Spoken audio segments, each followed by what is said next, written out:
कांग्रेस हुकूमत इख्तिदार पर जो आई है ना, खाली झूठे वायदे कर इख्तिदार पर आई और हर तरीके से तेलंगाना ने आवाम के साथ धोखा किए और उसके साथ साथ माइनॉरिटीज़ के साथ माइनॉरिटीज़ का जो डिक्लेरेशन है ना, वो इतना वायदे किए गए हैं कि कोई भी इसमें अमल नहीं किया गया। बजट हो, सप्लान हो, इमाम मौजन के लिए कोई, मैं समझता हूँ ऐसा डिपार्टमेंट नहीं रहा, ऐसे लोग नहीं रहे जिसके साथ झूठे वायदे नहीं किए गए। और इन लोगों के साथ तो वायदे किए गए मजहबी रहनुमाओं के साथ। इमाम मौजूद हजरात को कांग्रेस यहाँ पर 48 साल हुकूमत कर चुकी है, अभी ये 2 साल मिलाकर 50 साल हो चुके हैं। कभी भी मुसलमानों के तरक्की के बारे में नहीं सोचा। इमाम और मौजूद हजरात के साथ भी KCR साहब ने अपने दौरे हुकूमत में 5,000 रुपये हदिया दिया। हर मस्जिद के लिए इमाम साहब को 5,000, मौजूद साहब को 5,000। कांग्रेस आकर क्या बोली, हम 10,000 देंगे, एक पैसा भी नहीं दिया गया और वो 5,000 भी पेंडिंग है बहुत से। उसी तरह बजट में कहा गया, वायदा किया गया, पास किया गया, मगर बजट में KCR साहब के पीरियड में जो खर्चा हुआ करता था उससे भी 50% खर्चा किया गया। खाली झूठे वायदे कर झूठे तसल्ली देकर मुसलमानों को गुमराह किया गया और तेलंगाना की आवाम को भी गुमराह किया गया।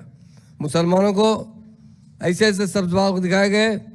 और मैं समझता हूँ रेवंत रेड्डी साहब कांग्रेस के चीफ मिनिस्टर नहीं है, बल्कि मोदी साहब के नक्शे कदम पर चल रहे हैं।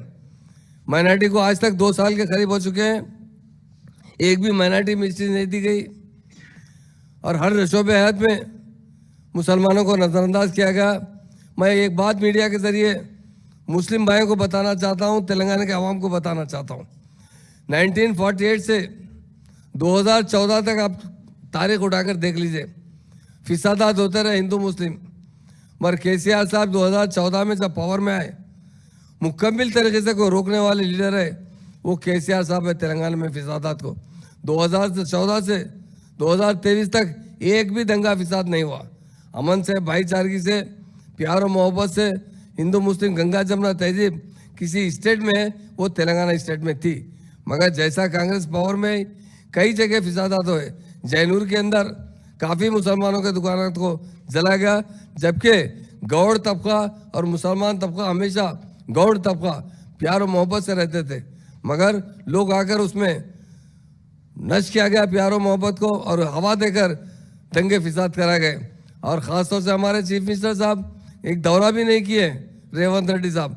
और हम ये बात बताना चाहते हैं, हमारे बहुत से लीडर्स कोड़ंगल जाकर आए।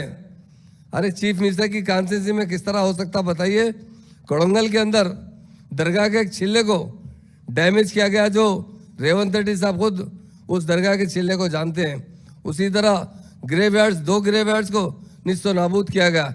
क्या ये जमहूरियत है? क्या ये मुसलमानों के साथ आपका इंतकामी जज्बा है?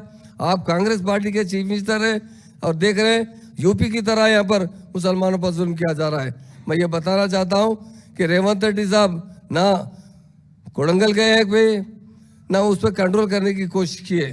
इसीलिए रेवंत रेड्डी साहब से और ख़ासतौर से DGP साहब एक सेकुलर होते हैं, उनसे भी मेरी गुजारिश है कि लैंड ऑर्डर तेलंगाना का सबसे अहम है और ख़ासतौर से हर कौम के लोगों को अमन से रहने के लिए ये हुकूमत का फ़र्ज़ बनता है कि उसकी अमलावरी किया जाए। मगर कोड़ंगल के अंदर जो वाक़या हुआ है, अभी तक हमारा कोई मिनिस्टर, कोई चीफ मिनिस्टर भी वहाँ पर नहीं गए। और एक बात बताना चाहता हूँ, वायदे तो बहुत किए गए मगर नुकसान पहुँचाने के लिए कोई कसर बाकी रखने वाले नहीं हैं चीफ मिनिस्टर साहब। अब वक्फ बोर्ड के अंदर जो हमारा बिल पास हुआ है पार्लियामेंट के अंदर, जो एंटी वक्फ बोर्ड बिल था उसे कानून बनाया गया। कानून के अंदर ख़ासतौर से हमारे CM साहब के इंस्ट्रक्शन पर हमारे जो MLC पार्लियामेंट मेंबर्स हैं, उन्होंने ख़ासतौर से सुरेश रेड्डी साहब ने डटकर पार्लियामेंट में जवाब दिया, ये मुसलमानों पे जुल्म है, ये मुसलमानों की जायदाद उनके बाप दादा, उनके बुजुर्गों ने छोड़ा है, वो मंशा है वक्फ के तहत छोड़ा है ताकि मंशे के तहत उन लोगों की तरक्की पर काम आए। मगर ये भी मोदी साहब कभी भी ये बर्दाश्त नहीं कर सकते कि मुसलमान तरक्की करें, मुसलमान तालीम हासिल करें, मुसलमान अच्छी ज़िंदगी गुजारे। उन्होंने कानून बनाते हुए ख़ासतौर से वक्फ बोर्ड में तरमीम किया गया और किसी स्टेट में उस पर अमलावरी नहीं की।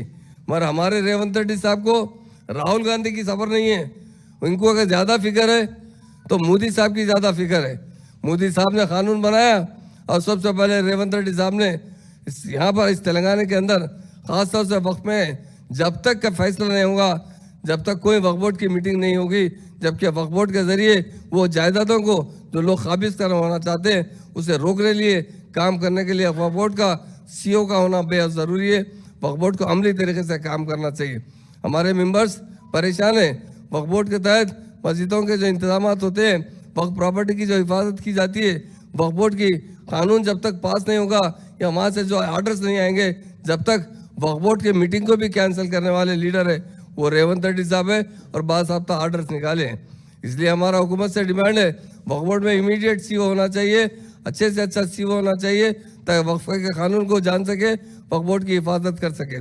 और ये कांग्रेस हुकूमत हमेशा से कभी भी 48 साल में कोई नहीं की जो केसीआर साहब ने अपने 2 साल के अंदर रेजिडेंशियल स्कूल ओपन किए, क्योंकि तालीम बहुत अहम चीज़ है। तालीम देने वाला कोई लीडर है वो केसीआर साहब है।